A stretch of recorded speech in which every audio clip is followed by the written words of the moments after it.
Welcome back to Fast Money. Facebook losing the trust of millions of its users this week as the company comes under fire for its privacy practices, or perhaps a better word for it would be lack thereof.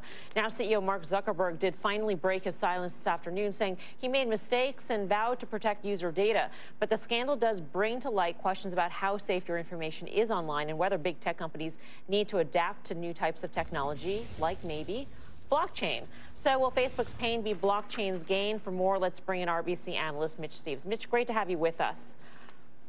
Yep, thank you for having me. The fundamental problem that Facebook faced was that it had agreed with a third party that this third party can tap and scrape data, but then that third party went ahead and distributed that data to another party. If there was a way to track this data and where it went, maybe this could have been caught earlier or even prevented. Could blockchain be the answer to that, to actually be able to track where data goes? Yeah, so I'll be very careful here with my wording. So if you want to use blockchain technology in Facebook's environment, for example, you could actually track what was sent to who. So what I mean by that is, let's say you load up a photo, you could tell if that photo was sent to a third party, if it was sent to somebody who didn't want to see it through privacy settings. But the one problem there that it does not solve is it does not allow you to stop it. So let's say Facebook decides to sell your photo to somebody, some advertiser in, I don't know, Korea or something like that. You would be able to see that transaction happened, but you would not be able to prevent that transaction from occurring in the first place. Is it possible, and I know this is sort of projection, and I'm not sure if you could even answer this, but is it possible to actually use that, but then create a program or layer in maybe artificial intelligence so that it will flag the fact that it has been distributed to another party, that the transaction has continued to somebody else? Yeah, you could 100% track all this stuff. So the way I would describe it is, let's use Bitcoin as an example because it's the easiest one, right? The two problems that Bitcoin solves is that first, you can see every single transaction. So if you use blockchain technology in the Facebook example you're giving, you could track every single time that photo is sent. So let's say I only wanted my mother to see it. I could see if she sent it to somebody else because there would be a digital footprint to track it, right? The problem that it does not solve if you use it in a centralized environment is that it doesn't prevent them from doing it, though. So let's say I want to send my photo to my mom and that's it. It doesn't actually prevent her from sending it to somebody else. So that is the difference between blockchain and decentralization. And so blockchain would solve the transparency issue, but it would not solve the control issue you have. All right.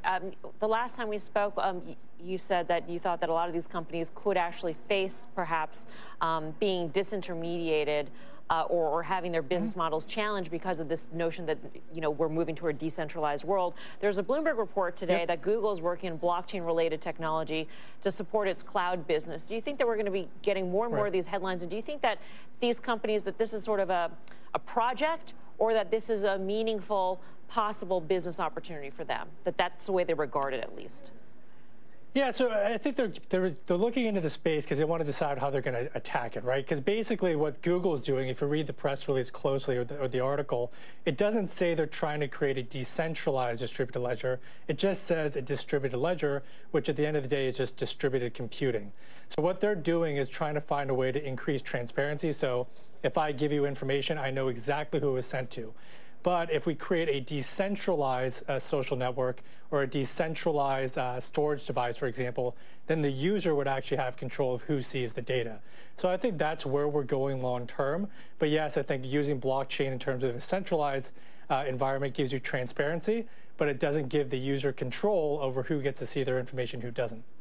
The last time we spoke, Mitch, in the first note that you put out on Bitcoin and the blockchain economy, your projections were for $10 trillion. Does that ratchet down at all, given the bear market that we've seen in Bitcoin or cryptocurrencies in general?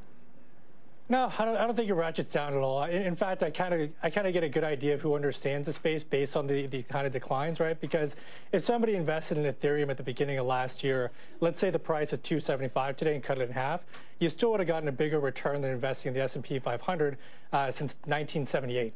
So basically, calling that a decline is pretty outlandish to me, because you're looking at a year-and-a-half return that's better than 50 years of equities returns.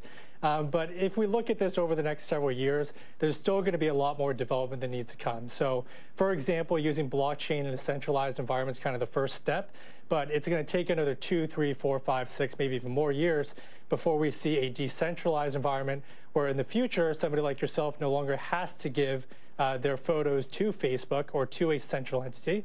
Instead, you can just share that photo specifically with people, and then you'd be able to track it and make sure that it's not shared with somebody else who gets access to your information. All right, Mitch, we're going to leave it there. Great to see you. Thanks for your time. Yep, thank you. Mitch Steves of RBC. What do you think of this notion of using a blockchain? Yeah. That could help. I mean, tracking the information is sort of half the battle. We know where it went, at least. Well, I think it's very interesting. I think the whole model is shifting, and he mentioned it's 5 years away, 5+ years away before we get to a decentralized platform. And I do agree with that. But I do believe the model's shifting. I mean, it's sort of pay to play right now. You give up information and you get a free platform to sort of use.